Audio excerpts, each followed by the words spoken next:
దేవుని అతి పరిశుద్ధ నామమునకు మహిమ కలుగును గాక. మీరంతా క్షేమమని, మీ క్షేమం కొరకై నిత్యమే మేము ప్రార్థిస్తూ ఉన్నాం. మీరు అనుదినము ఈ హోప్ ఫర్ టుడే వాక్య ధ్యానాలను అనుసరించడం ద్వారా మీరు ఎంతగానో ఆధ్యాత్మికంగా మేలు పొందుతున్నారని నమ్మి దేవాది దేవుని ఎంతగానో స్తుతిస్తున్నాను. మాకు కూడా దేవుడు చూపిస్తున్న కృప, ఈ భాగ్యానికై దేవుని ఎంతగానో స్తుతిస్తున్నాను. ఈ దిన హోప్ ఫర్ టుడే వాక్య ధ్యానంలోనికి మీకు ఆహ్వానం పలుకుచున్నాను. కీర్తనల గ్రంథం 94వ కీర్తన 18 మరియు 19 వచనాలు చదువుతున్నాను. కీర్తనల గ్రంథం 94వ కీర్తన 18 మరియు 19 వచనాలు. నా కాలు జారినని నేను అనుకొనగా, యెహోవా నీ కృప నన్ను బలపరుచుచున్నది. నా అంతరంగమందు విచారములు హెచ్చగా, నీ గొప్ప ఆదరణ నా ప్రాణమునకు నెమ్మది కలుగచేయుచున్నది. కీర్తనకారుడు అంటున్నాడు, నా కాళ్ళు జారింది, లేకపోతే ఆ ముందు నా ప్రాణం తీయడానికి చాలా ప్లాన్ చేస్తున్నారు. ఆ వచనాలన్నీ ఆ ముందు ఉన్నాయి.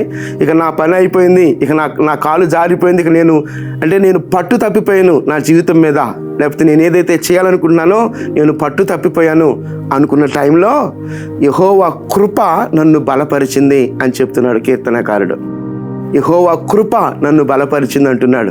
అంత మాత్రమే కాదు, నా అంతరంగమందు విచారాలు హెచ్చగా, నీ గొప్ప ఆదరణ. ఆ మాట నేను మరలా చదువుతాను. నా అంతరంగమందు విచారములు హెచ్చగా, నీ గొప్ప ఆదరణ నా ప్రాణమునకు నెమ్మది కలుగు చేయుచున్నది. నా ప్రాణమునకు నెమ్మది కలుగు చేయుచున్నది. కీర్తనకారుడు దేవుని అనుభవించిన అనుభవంలో మాట్లాడుతున్నాడు. ఇక నా పని అయిపోయింది, నా జీవితం మీద నేను పట్టు కోల్పోయాను, లేకపోతే నేను ఏదైతే సాధించాలనుకున్నానో దాని మీద నేను పట్టు కోల్పోయాను, నేను ఇక జారిపోతున్నాను అనే పరిస్థితుల్లో దేవుని కృప నన్ను పట్టుకుంది, నన్ను బలపరిచింది అని చెప్తున్నాడు. నన్ను పట్టుకుంది, నన్ను బలపరిచింది అని చెప్తున్నాడు. అలాగే నా అంతరంగమందు విచారాలు హెచ్చగా, ఒకటి కాదు ఎన్నెన్నో, ఎంతెంతో గొప్ప అంతరంగాన్ని కలిచివేస్తున్నప్పుడు, కృంగిపోతున్నప్పుడు, ఇంకా చెప్పాలి చాలా కన్ఫ్యూజ్డ్ స్టేట్లో ఉన్నప్పుడు అంటున్నాడు, నీ గొప్ప ఆదరణ నా ప్రాణమునకు నెమ్మది కలుగు చేసింది అంటున్నాడు. ఎంత గొప్ప మాటలు ఈ మాటలు. నీ గొప్ప ఆదరణ నా ప్రాణమునకు నెమ్మది కలుగు చేసింది అంటే, విచారాలు, నా అంతరంగం ముందు విచారాలు హెచ్చగా ఎన్నున్నప్పటికీ దేవుని గొప్ప ఆదరణ నాకు తోడుగా ఉంది అని దేవుని సన్నిధిలో కీర్తనకారుడు అంటూ ఉన్నాడు. నీ గొప్ప ఆదరణ నా ప్రాణమునకు నెమ్మది కలుగు చేయుచున్నది. నీ కృప నన్ను బలపరుచుచున్నది. నీ గొప్ప ఆదరణ నాకు నెమ్మది కలుగు చేయుచున్నది. కావలసింది అదే కదా. మన విశ్వాస జీవితంలో ఎక్కడ జారిపోతున్నామో, లేదా ఎక్కడ పట్టు కోల్పోతున్నామో అక్కడ దేవుడు మనం బలపరిచేవాడుగా ఉన్నాడు. ఎక్కడైతే మనం విచారాల చేత కృంగి, లేకపోతే ఈ స్థితి నుంచి నేను లెగవలేను, పైకి లేచి నిలబడలేను అనుకున్న పరిస్థితుల్లో దేవుని యొక్క గొప్ప ఆదరణ మన ప్రాణాలకు నెమ్మదినిచ్చేదిగా ఉంటే అది ఎంత గొప్ప ధన్యత కదా. అట్టి రీతిగా దేవుని వైపు మనం చూస్తున్నప్పుడు కీర్తనాకారుడు ఏ దుర్భరమైన స్థితిలో ఉన్నాడో ఆ పరిస్థితులన్నింటినీ దేవుని సన్నిధిలో చెప్పుకుంటున్నాడు. దేవుడే నన్ను బలపరిచాడు, ఆయన కృపే నన్ను బలపరిచింది అంటున్నాడు. నా అంతరంగంలో విచారాలు అన్ని కాదు, నేను హెచ్చైన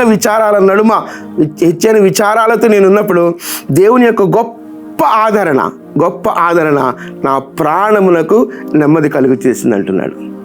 ఎక్కడ పట్టు కోల్పోతున్నావో, ఎక్కడ నీరసించిపోతున్నావో, ఎక్కడ జారిపోయే అనుభవాలు కలిగి ఉన్నావో అక్కడ దేవుని కృప బలపరిచేదిగా ఉంది. దేవుని కృపను ఆశ్రయిద్దామా.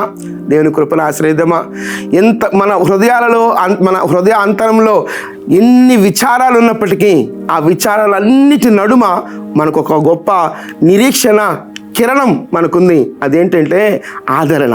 దేవుడు ఆదరించేవాడు.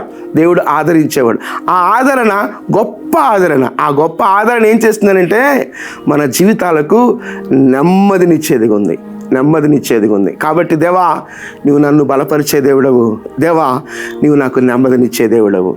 ఏ బలహీనమైన పరిస్థితుల్లో నీవు ఉన్నప్పటికీ, ఏ నెమ్మది లేని స్థితిలో నీవు ఉన్నప్పటికీ దేవుడు ఈ మాట ద్వారా మనలను, నిన్ను, నన్ను ప్రోత్సహిస్తూ ఉన్నాడు. ఆ ప్రోత్సాహాన్ని పట్టుకుని దేవుని సన్నిధిలో నిలబడదాం. ప్రార్థన చేస్తాను. నాతో కలిసి ఏకీభవించాలని మనవి చేస్తున్నాను. ప్రార్థన.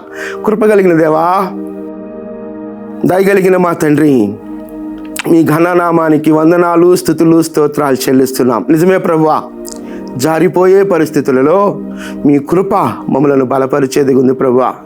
నిజమే ప్రభువా, నా తండ్రి, మా అంతరంగాలలో నా దేవ విచారాలు హెచ్చుగా ఉన్నప్పటికీ ప్రభువా, నీ గొప్ప ఆదరణ మాకు నెమ్మదినిచ్చేది ఉంది ప్రభువా. దేవా, నీవు కృపచేత మమ్మలను బలపరిచే దేవుడవు, నీ ఆదరణ చేత మాకు నెమ్మదినిచ్చే దేవుడు ఉన్నావు. అందును బట్టి మిమ్మల్ని స్తుతిస్తూ ఆరాధిస్తూ మీ కృపకై మమ్మల్ని మేముగా సమర్పించుకుంటూ యేసుక్రీస్తు అతి శ్రేష్టమైన నామంలో ప్రార్థించి స్తుతించి వేడుకొనుచున్నాం తండ్రి. ఆమెన్. ప్రభు కృప నిత్యము మనలను బలపరుచును గాక. ఆమెన్.